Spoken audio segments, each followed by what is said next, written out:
नमस्कार मित्रांनो. 14 नोव्हेंबर ज्यांची जन्मतारीख आहे, त्यांचं संपूर्ण व्यक्तिमत्व त्याचप्रमाणे येणारं संपूर्ण वर्ष हे नेमकं कशा प्रकारचं असेल, या संदर्भातली चर्चा आपण या व्हिडिओमध्ये करणार आहोत. सुरुवातीला ज्यांची जन्मतारीख 14 नोव्हेंबरची आहे, त्या सर्वांना जन्मदिनाच्या मनापासून शुभेच्छा. येणारं संपूर्ण वर्ष हे तुमच्या सर्व इच्छा, आकांक्षा पूर्तीचं ठरो, हीच आमची सदिच्छा. यांचं व्यक्तिमत्व सुव्यवस्थित, नीटनेटकं, टापटीप असतं. अगदी स्वतःच्या मर्यादेमध्ये राहणाऱ्या या व्यक्ती असतात. यांच्याबद्दल सगळ्यात महत्त्वाचा गुण जो की पटकन दिसून येतो तो म्हणजे त्यांची आकलनक्षमता किंवा त्यांचं बोलणं. यांची बोलणं किंवा संवाद साधण्याची जी कलास्थिती अतिशय उत्तम असते. हजरजबाबीपणा आणि एखादी गोष्ट विनोदात्मक किंवा विडंबनात्मक दृष्टीने समोर ठेवणं, हा भाग यांना खूप चांगल्या प्रकारे जमतो. म्हणजेच एखादा मुद्दा कितीही किचकट किंवा गांभीर्याचा असला तरी आपल्या सहजवाणीने ते समोरच्या व्यक्तीची मनं जिंकून घेतात. डिप्लोमसी यांना खूप चांगल्या प्रकारे ठाऊक असते. हसून बोलणं, आपला मुद्दा नीट व्यवस्थितपणे मांडणं आणि आपल्या मनातल्या गोष्टी समोरच्याला कळून न देणं, हा भागसुद्धा यांच्यामध्ये उत्तम असतो.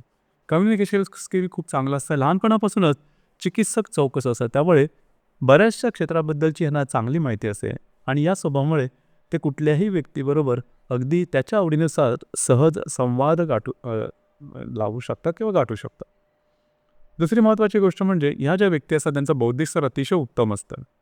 आकलनशक्ती, ग्रहणशक्ती अतिशय चांगली असते, त्यामुळे शाळा कॉलेजमधले शिक्षण अगदी सहजपणे पूर्ण करताना दिसतात. मुळातच या व्यक्तीकडे हजरजबाबीपणा किंवा प्रॅक्टिकल नॉलेज ज्याला आपण म्हणतो ते अतिशय उत्तम असतं. व्यवहारिक ज्ञान चांगलं असतं, त्यामुळे पैसे कुठे, कधी, कसे खर्च करायचे, कशाप्रकारे गुंतवावे या संदर्भात त्यांचं गणित सहसा चुकत नाही. मल्टिपल सोर्सेस ऑफ इन्कम यांच्या बाबतीत असतात, म्हणजे फक्त आणि फक्त एकाच इन्कमवरती तरून जाणं किंवा राहणं यांना जमत नाही आणि पैशाचे व्यवहार कशा प्रकारे करायचे, कशा प्रकारे पैसे कमवायचे असं उत्तम ज्ञान यांना असतं. यामुळेच यांना व्यक्तींना पैशाच्या संदर्भात सहसा दळतात पडत नाही. खूप लवकर या ज्या व्यक्ती असतात या सेटल होताना दिसून येतात. याचप्रमाणे रिलेशनशिपच्या बाबतीत सांगायचं झालं तर फार चिकित्सक असतात किंवा चूजी असतात. म्हणजेच रिलेशनशिपमध्ये येताना फार विचार करतात आणि विचार करून त्यांना अपेक्षित असलेले त्या रिलेशनशिपमध्ये येतील आणि एकदा रिलेशनशिपमध्ये आले की ते रिलेशनशिप अगदी व्यवस्थित तळण्यात निभावतात. वैवाहिक जीवनातसुद्धा अशाच प्रकारचा काहीसा अनुभव येतो. यांच्यावर मित्रांचा जो छाप असतो तो थोडासा जास्त असतो किंवा मित्रांचं इम्प्रेशन हे यांच्या बाबतीत थोडं जास्त असतं. तर आपल्या संगतीकडे लक्ष देणं गरजेचं राहील. अति विचार करणं हा भाग यांच्यामध्ये थोडासा जास्त दिसून येतो. म्हणजे एखादी गोष्ट प्रत्यक्षात होणार नसली तरीसुद्धा त्याचा बऱ्याच प्रमाणात विचार केला जातो आणि त्या संदर्भातलं स्ट्रेस, टेन्शन हे स्वतः कॅरी करतात आणि त्याचा त्रासही त्यांना होतो. तर या संदर्भात काळजी घेणं अतिशय आवश्यक आहे. ही गोष्ट फार महत्त्वाची आहे. याचप्रमाणे ह्या ज्या व्यक्ती असतात त्या बऱ्याच प्रमाणात अलर्ट असतात. छोट्या छोट्या गोष्टी यांच्या लक्षात राहतात आणि त्या अन्वये त्यांचे निर्णयसुद्धा बऱ्याच प्रमाणात लांबणीवर जातात. निर्णय क्षमता थोडी कमी असते.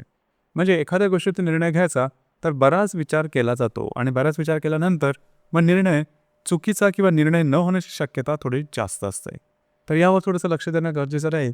एकंदरीत व्यक्तीशी नातेसंबंध जोडण्यात ह्या व्यक्ती अतिशय पटाईत असतात. कार्यक्षेत्राच्या संदर्भात बौद्धिक क्षमतेची जी कार्यक्षेत्र आहेत किंवा ज्या ठिकाणी बोलणं किंवा संवाद साधणं जास्त महत्त्वाचं आहे, अशा प्रकारचे क्षेत्र यांना खुणावतात की ज्यामध्ये शैक्षणिक आहे, एज्युकेशन आहे, फायनान्स आहे, ऑफिसच्या संदर्भातली जी क्षेत्र आहे त्यामध्ये या व्यक्ती सहजपणे वावरू शकतात. उद्योगधंद्याच्या बाबतीमध्ये सुद्धा कमिशनच्या संदर्भात मग ते रिटेल असेल, होलसेल असेल या संदर्भात या व्यक्ती सहजपणे करू शकतात आणि तसाच प्रकारचा त्यांचा पिंड असतो. साधारणतः पाहायचं झालं तर ह्या व्यक्तींना तसा काय फार त्रास होत नाही, फक्त स्वतःच्या अति विचार करण्यामुळे यांना बऱ्याच प्रमाणात त्रास होऊ शकतो. स्किन एलर्जी, डोकं दुखणं किंवा उच्च दाब, रक्तदाब या संदर्भातले त्रास वगैरे होण्याची शक्यता थोडीशी जास्त प्रमाणात असते. यानं संपूर्ण वर्षामध्ये तुमची कामं थोडीशी लांबणीवर जातील, वेळेवर पूर्ण होणार नाही. साधारण एप्रिल 2025 पर्यंतचा कालावधी मनाप्रमाणे गोष्टी होताना थोडंसं कठीण होऊन बसेल, मात्र एप्रिल 2025 नंतरचा जो कालावधी हा तुमच्यासाठी अतिशय शुभप्रदायी असाच असणार आहे.